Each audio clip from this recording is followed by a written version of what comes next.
Hello mga ka-idol, mga lalas, mga boss yan.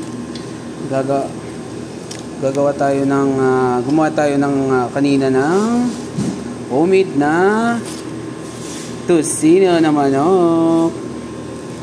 Yan, gumawa tayo ng tusino na manok. So ilagay na natin sa kawali. So lagay na natin yung ating ginawang tusino na manok. Lagay natin dyan.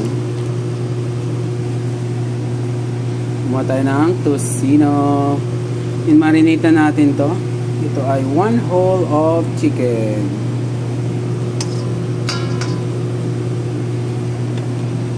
Diba? Gumawa tayo ng tusino. Tusino ni boss dyan. Kasi ilalaga natin to. How? Yung kanyang sauce. Tapos ito.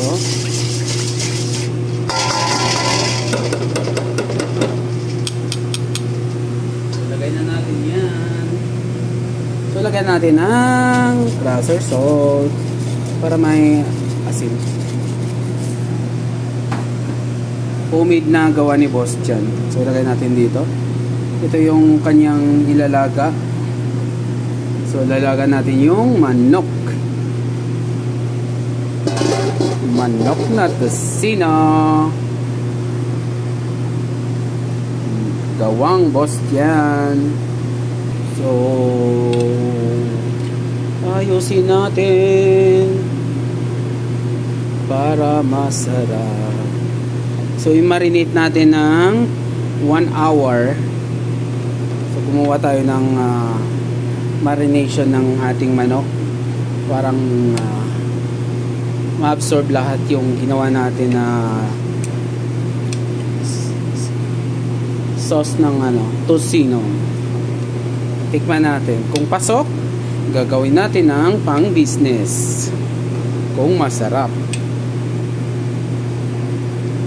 So yan na. So naka-on na yung ating apoy.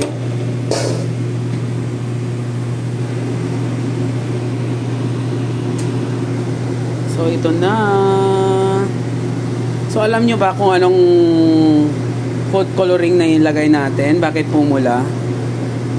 So, siyempre ilagay natin ng sabaw ng beetroot. Yan. Para may pamula-pula-pula. Pwede naman ketchup pero gusto ko herbal. Parang natural na food coloring. So ang ginamit natin ay beetroot. So kumukulo-kulo na. Hopefully na masarap yung ginawa natin na tusino na manok.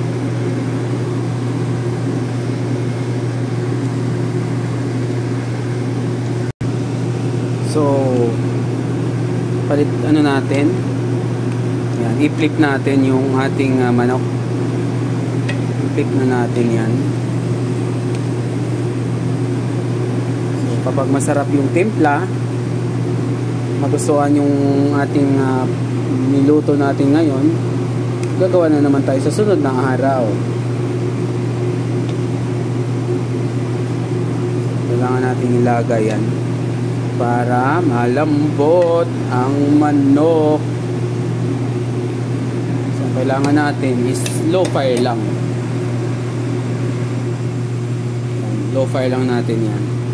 Para hindi masyadong mabilis yung pagluto ng ating tusinong manok. May buto-buto pa nga siya, no? May mga buto pa siya. Silaga natin ng maigi.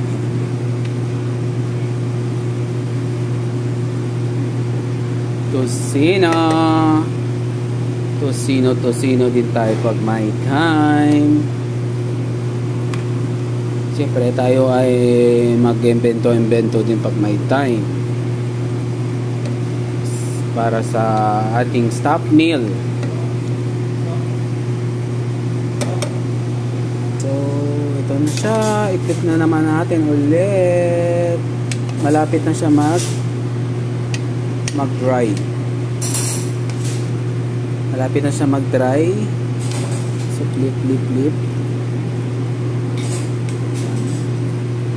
Lapit na siya mag-dry.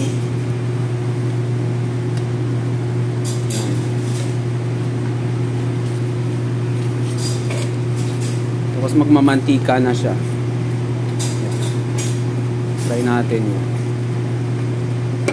So, low fire lang siya.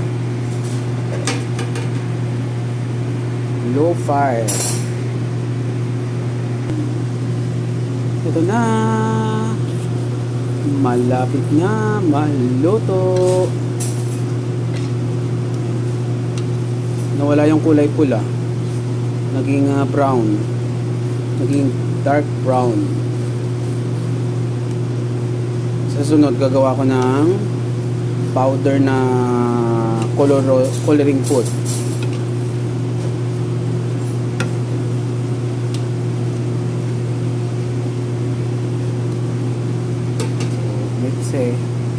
So may tosino na tayo. So ito na siya, ang ating tosino. Nag-dry na siya.